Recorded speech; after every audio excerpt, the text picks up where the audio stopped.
осы қордың бір шикілігі бар сияқты. Ой, сен де бір сауаптысы емес пе? Құжаттарында көрмедік. Оның үстіне ана әйелдің айтқан сөзі бір түрлі.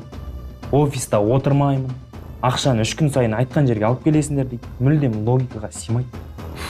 Ой, Әлішер, меніңше әзірше бұлай күмәндануға негіз жоқ сияқты. Менің қазіргі бар ойым әлгі 7 жасар науқас балаға ақшасын жинап беріп, шетелге аттандыру. Вот міне. Сол ақша жаңағы баланың счетына түсе ма, түспей ма? Біз оны тексеріп көрген де жоқпыз. Маған қордың директоры басында бір құжаттарын көрсеткен. Осыған дейін көп адамға көмектесіпті. Меніңше бәрі дұрыс сияқты.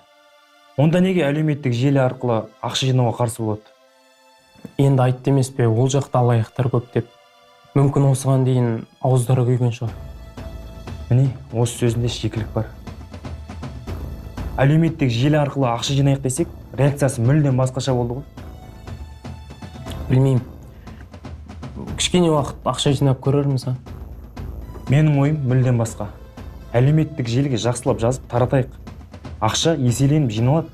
Жоқ, қордың директоры рұқсат етпеді ғой. Жаңағы науқас балаға ақшаны тезірек жинап берсек, нұр үстіне нұр емес па? Білмеймін. Әзірше қоя тұрсақ қайтеді, Айтпақшы, әлгі баламен жолуға болам екен, ата-анасымен сөйлесіп дегендей. Мен ол туралы алдында сөйлескем, бірақ қордың директоры рұқсат етпеді. Міне, шикілік осы да болып тұр ғой. Одан да өз бетімізше іздестіріп көрейік. Жарайды, көрейік.